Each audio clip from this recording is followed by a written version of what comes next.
Part 1 of The Adventure of the Empty House, from The Return of Sherlock Holmes.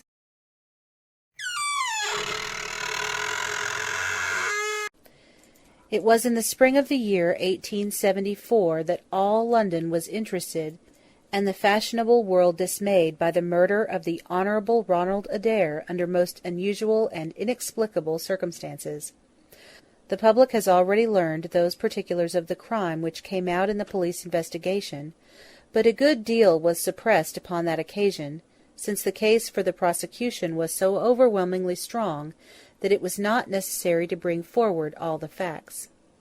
Only now, at the end of nearly 10 years, am I allowed to supply those missing links which make up the whole of that remarkable chain. The crime was of interest in itself, but that interest was as nothing to me compared to the inconceivable sequel which afforded me the greatest shock and surprise of any event in my adventurous life. Even now, after this long interval, I find myself thrilling as I think of it, and feeling once more that sudden flood of joy, amazement, and incredulity which utterly submerged my mind. Let me say that to the public, which has shown some interest in those glimpses which I have occasionally given them, of the thoughts and actions of a very remarkable man, that they are not to blame me if I have not shared my knowledge with them, for I should have considered it my first duty to do so, had I not been barred by a positive prohibition from his own lips, which was only withdrawn upon the 3rd of last month. It can be imagined that my close intimacy with Sherlock Holmes had interested me deeply in crime, and that after his disappearance I never failed to read with care the various problems which came before the public. And I even attempted more than once, for my own private satisfaction, to employ his methods in their solution, though with indifferent success. There was none, however, which appealed to me like this tragedy of Ronald Adair. As I read the evidence at the inquest, which led up to a verdict of wilful murder against some person or persons unknown, I realized more clearly than I had ever done the loss which the community had sustained by the death of Sherlock Holmes. There were points about this strange business which would, I was sure, have especially appealed to him, and the efforts of the police would have been supplemented, or more probably anticipated, by the trained observation and the alert mind of the first criminal agent in Europe. All day, as I drove upon my round, I turned over the case in my mind, and found no explanation which appeared to me to be adequate. At the risk of telling a twice-told tale, I will recapitulate the facts as they were known to the public at the conclusion of the inquest. The Honourable Ronald Adair was the second son of the Earl of Maynooth, at that time governor of one of the Australian colonies.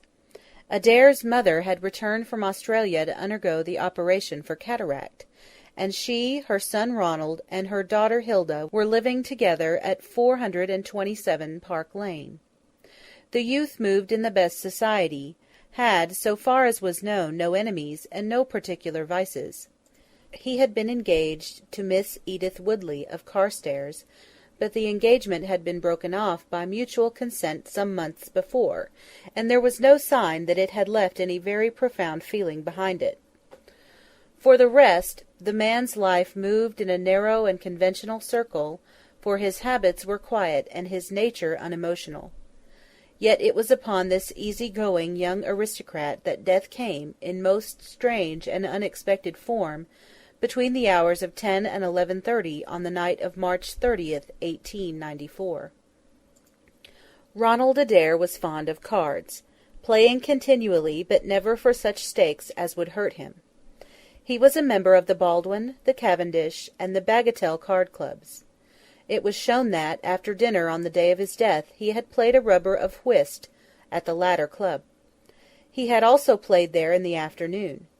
The evidence of those who had played with him, Mr. Murray, Sir John Hardy, and Colonel Moran, showed that the game was whist, and that there was a fairly equal fall of the cards. Adair might have lost £5, but not more. His fortune was a considerable one, and such a loss could not in any way affect him. He had played nearly every day at one club or other, but he was a cautious player, and usually rose a winner. It came out in evidence that, in partnership with Colonel Moran, he had actually won as much as £420 in a sitting, some weeks before, from Godfrey Milner and Lord Balmoral. So much for his recent history, as it came out at the inquest. On the evening of the crime he returned from the club exactly at 10. His mother and sister were out spending the evening with a relation. The servant deposed that she heard him enter the front room on the second floor, generally used as his sitting-room. She had lit a fire there, and as it smoked she had opened the window. No sound was heard from the room until 11:20, the hour of the return of Lady Maynooth and her daughter. Desiring to say good night, she attempted to enter her son's room. The door was locked on the inside, and no answer could be got to their cries and knocking. Help was obtained, and the door forced. The unfortunate young man was found lying near the table. His head had been horribly mutilated by an expanding revolver bullet, but no weapon of any sort was to be found in the room. On the table lay 2 bank notes for £10 each, and £17 10 in silver and gold, the money arranged in little piles of varying amount. There were some figures also upon a sheet of paper, with the names of some club friends opposite to them, from which it was conjectured that before his death he was endeavouring to make out his losses or winnings at cards. A minute examination of the circumstances served only to make the case more complex. In the first place, no reason could be given why the young man should have fastened the door upon the inside. There was the possibility that the murderer had done this, and had afterwards escaped by the window. The drop was at least 20 feet, however, and a bed of crocuses in full bloom lay beneath. Neither the flowers nor the earth showed any sign of having been disturbed, nor were there any marks upon the narrow strip of grass which separated the house from the road. Apparently, therefore, it was the young man himself who had fastened the door. But how did he come by his death? No one could have climbed up to the window without leaving traces. Suppose a man had fired through the window, he would indeed be a remarkable shot, who could, with a revolver, inflict so deadly a wound. Again, Park Lane is a frequented thoroughfare. There is a cab-stand within 100 yards of the house. No one had heard a shot. And yet there was the dead man, and there was the revolver bullet, which had mushroomed out, as soft-nosed bullets will, and so inflicted a wound which must have caused instantaneous death. Such were the circumstances of the Park Lane mystery, which were further complicated by entire absence of motive, since, as I have said, young Adair was not known to have any enemy, and no attempt had been made to remove the money or valuables in the room. All day I turned these facts over in my mind, endeavouring to hit upon some theory which could reconcile them all, and to find that line of least resistance which my poor friend had declared to be the starting point of every investigation. I confess that I made little progress. In the evening I strolled across the park, and found myself about 6 o'clock at the Oxford Street end of Park Lane. A group of loafers upon the pavements, all staring up at a particular window, directed me to the house which I had come to see. A tall, thin man with coloured glasses, whom I strongly suspected of being a plain-clothes detective, was pointing out some theory of his own, while the others crowded round to listen to what he said. I got as near him as I could, but his observations seemed to me to be absurd, so I withdrew again in some disgust. As I did so, I struck against an elderly deformed man, who had been behind me, and I knocked down several books which he was carrying. I remember that as I picked them up, I observed the title of one of them, The Origin of Tree Worship, and it struck me that the fellow must be some poor bibliophile, who, either as a trade or as a hobby, was a collector of obscure volumes. I endeavoured to apologize for the accident, but it was evident that these books which I had so unfortunately maltreated were very precious objects in the eyes of their owner. With a snarl of contempt he turned upon his heel, and I saw his curved back and white side-whiskers disappear among the throng. My observations of No. 427 Park Lane did little to clear up the problem in which I was interested. The house was separated from the street by a low wall and railing, the whole not more than 5 feet high. It was perfectly easy, therefore, for anyone to get into the garden, but the window was entirely inaccessible, since there was no water-pipe or anything which could help the most active man to climb it. More puzzled than ever, I retraced my steps to Kensington. I had not been in my study 5 minutes when the maid entered to say that a person desired to see me. To my astonishment it was none other than my strange old book-collector, his sharp, wizened face peering out from a frame of white hair, and his precious volumes, a dozen of them at least, wedged under his right arm. "You're surprised to see me, sir," said he, in a strange, croaking voice. I acknowledged that I was. "Well, I've a conscience, sir, and when I chanced to see you go into this house as I came hobbling after you, I thought to myself, I'll just step in and see that kind gentleman, and tell him that if I was a bit gruff in my manner there was not any harm meant, and that I am much obliged to him for picking up my books." "You make too much of a trifle," said I. "May I ask how you knew who I was?" "Well, sir, if it isn't too great a liberty, I am a neighbour of yours, for you'll find my little bookshop at the corner of Church Street, and very happy to see you, I'm sure. Maybe you collect yourself, sir. Here's British Birds, and Catullus, and the Holy War, a bargain every one of them. With 5 volumes you could just fill that gap on that second shelf. It looks untidy, does it not, sir?" I moved my head to look at the cabinet behind me. When I turned again, Sherlock Holmes was standing smiling at me across my study table. I rose to my feet, stared at him for some seconds in utter amazement, and then it appears that I must have fainted for the first and the last time in my life. Certainly a grey mist swirled before my eyes, and when it cleared I found my collar ends undone and the tingling aftertaste of brandy upon my lips. Holmes was bending over my chair, his flask in his hand. "My dear Watson," said the well-remembered voice, "I owe you 1,000 apologies. I had no idea that you would be so affected." I gripped him by the arms. "Holmes!" I cried. "Is it really you? Can it indeed be that you are alive? Is it possible that you succeeded in climbing out of that awful abyss?" "Wait a moment," said he. "Are you sure that you are really fit to discuss things? I have given you a serious shock by my unnecessarily dramatic reappearance." "I am all right, but indeed, Holmes, I can hardly believe my eyes. Good heavens! To think that you of all men, should be standing in my study!" Again I gripped him by the sleeve, and felt the thin, sinewy arm beneath it. "Well, you're not a spirit, anyhow," I said.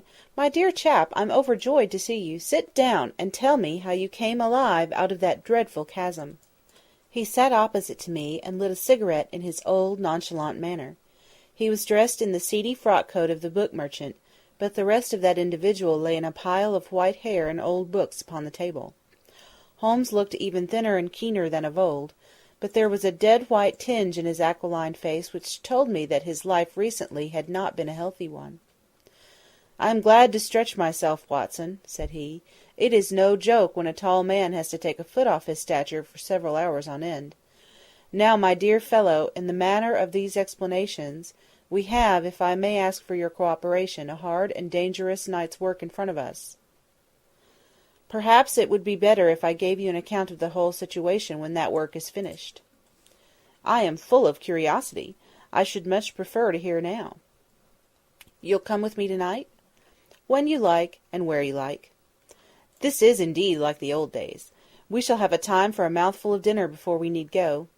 Well then, about that chasm. I had no serious difficulty in getting out of it, for the very simple reason that I was never in it." "You never were in it?" "No, Watson, I never was in it. My note to you was absolutely genuine. I had little doubt that I had come to the end of my career when I perceived the somewhat sinister figure of the late Professor Moriarty standing upon the narrow pathway which led to safety. I read an inexorable purpose in his grey eyes. I exchanged some remarks with him, therefore, and obtained his courteous permission to write the short note which you afterwards received. I left it, with my cigarette-box and my stick, and I walked along the pathway, Moriarty still at my heels. When I reached the end I stood at bay. He drew no weapon, but he rushed at me and threw his long arms around me. He knew that his own game was up, and was only anxious to revenge himself upon me. We tottered together upon the brink of the fall. I have some knowledge, however, of Baritsu, or the Japanese system of wrestling, which has more than once been very useful to me. I slipped through his grip, and he, with a horrible scream, kicked madly for a few seconds, and clawed the air with both his hands. But for all his efforts he could not get his balance, and over he went. With my face over the brink, I saw him fall for a long way. Then he struck a rock, bounded off, and splashed into the water. I listened with amazement to this explanation, which Holmes delivered between puffs of his cigarette. "But the tracks!" I cried. "I saw with my own eyes that 2 went down the path, and none returned." It came about this way. The instant that the Professor had disappeared, it struck me what a really extraordinarily lucky chance fate had placed in my way.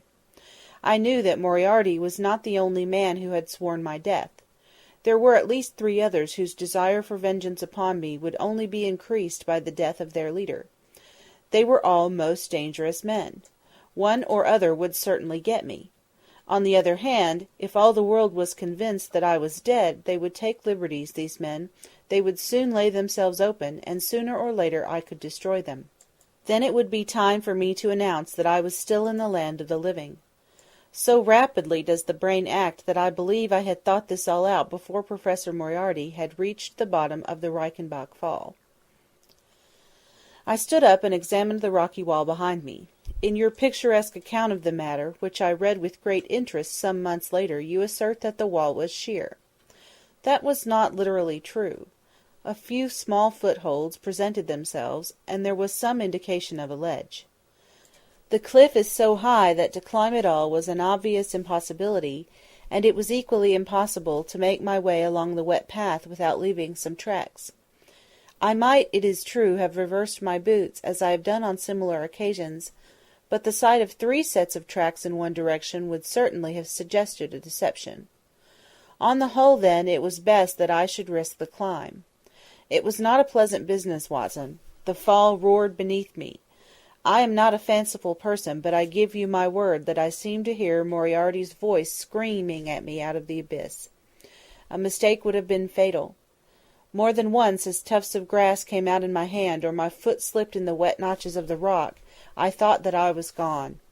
But I struggled upwards, and at last I reached a ledge several feet deep and covered with soft green moss, where I could lie unseen in the most perfect comfort. There I was stretched when you, my dear Watson, and all your following were investigating in the most sympathetic and inefficient manner the circumstances of my death. At last, when you had all formed your inevitable and totally erroneous conclusions, you departed for the hotel, and I was left alone. I had imagined that I had reached the end of my adventures, but a very unexpected occurrence showed me that there were surprises still in store for me. A huge rock, falling from above, boomed past me, struck the path, and bounded over into the chasm. For an instant I thought that it was an accident, but a moment later, looking up, I saw a man's head against the darkening sky, and another stone struck the very ledge upon which I was stretched, within a foot of my head. Of course, the meaning of this was obvious. Moriarty had not been alone. A confederate, and even that one glance had told me how dangerous a man that confederate was, had kept guard while the Professor had attacked me. From a distance, unseen by me, he had been a witness of his friend's death and of my escape. He had waited, and then making his way round to the top of the cliff, had endeavoured to succeed where his comrade had failed. I did not take long to think about it, Watson. Again I saw that grim face look over the cliff, and I knew that it was the precursor of another stone. I scrambled down on to the path. I don't think I could have done it in cold blood. It was 100 times more difficult than getting up. But I had no time to think of the danger, for another stone sang past me as I hung my hands from the edge of the ledge. Half-way down I slipped, but by the blessing of God I landed, torn and bleeding, upon the path. I took to my heels, did 10 miles over the mountains in the darkness, and a week later I found myself in Florence, with the certainty that no one in the world knew what had become of me. I had only one confidant, my brother Mycroft. I owe you many apologies, my dear Watson, but it was all important that it should be thought that I was dead, and it is quite certain that you would not have written so convincing an account of my unhappy end, had you not yourself thought that it was true. Several times during the last 3 years I have taken up my pen to write to you, but always I feared lest your affectionate regard for me should tempt you to some indiscretion which would betray my secret. For that reason I turned away from you this evening when you upset my books, for I was in danger at the time, and any show of surprise and emotion upon your part might have drawn attention to my identity, and led to the most deplorable and irreparable results. As to Mycroft, I had to confide in him in order to obtain the money which I needed.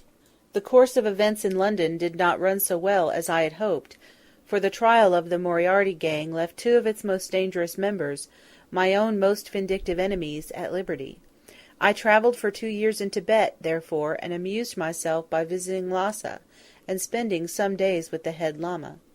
You may have read of the remarkable explorations of a Norwegian named Sigerson, but I am sure that it never occurred to you that you were receiving news of your friend.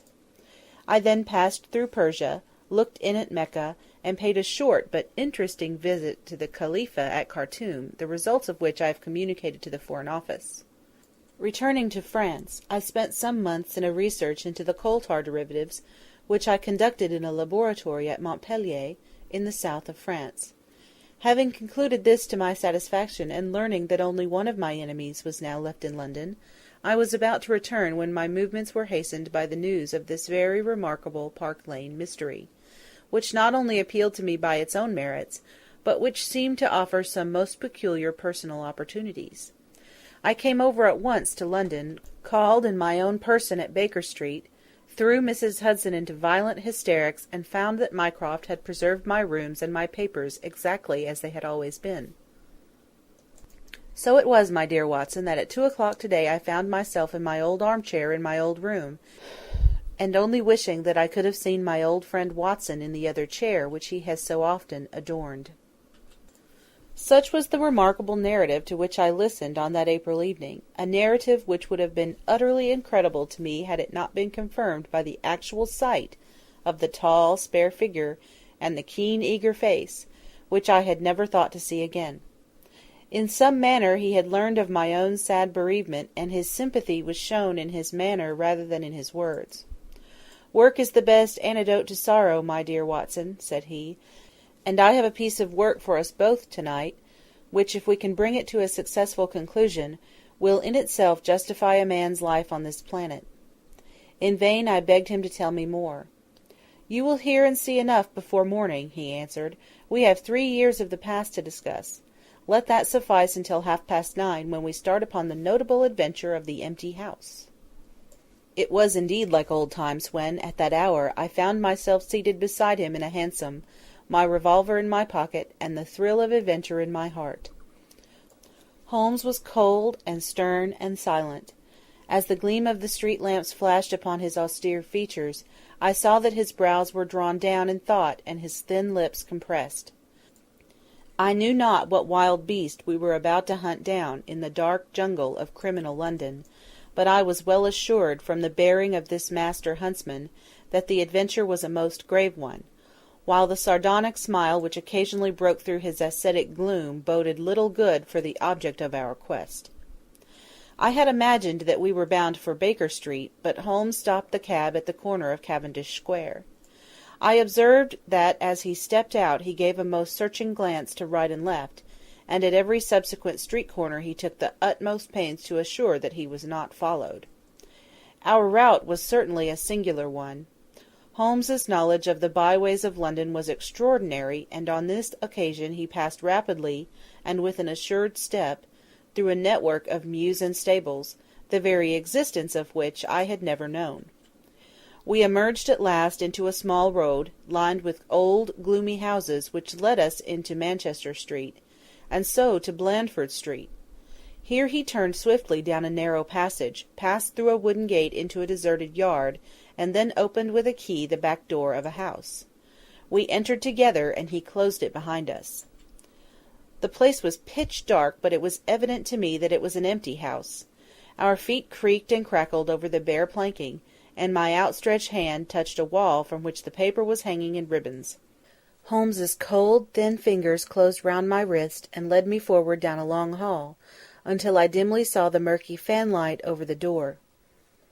Here Holmes turned suddenly to the right, and we found ourselves in a large, square, empty room, heavily shadowed in the corners, but faintly lit in the centre from the lights of the street beyond. There was no lamp near, and the window was thick with dust, so that we could only just discern each other's figures within. My companion put his hand upon my shoulder and his lips close to my ear. "Do you know where we are?" he whispered. "Surely that is Baker Street," I answered, staring through the dim window. "Exactly. We are in Camden House, which stands opposite to our own old quarters." "But why are we here?" "Because it commands so excellent a view of that picturesque pile. Might I trouble you, my dear Watson, to draw a little nearer to the window, taking every precaution not to show yourself, and then to look up at our old rooms, the starting point of so many of your little fairy tales? We will see if my 3 years of absence have entirely taken away my power to surprise you." End of The Adventure of the Empty House, Part 1.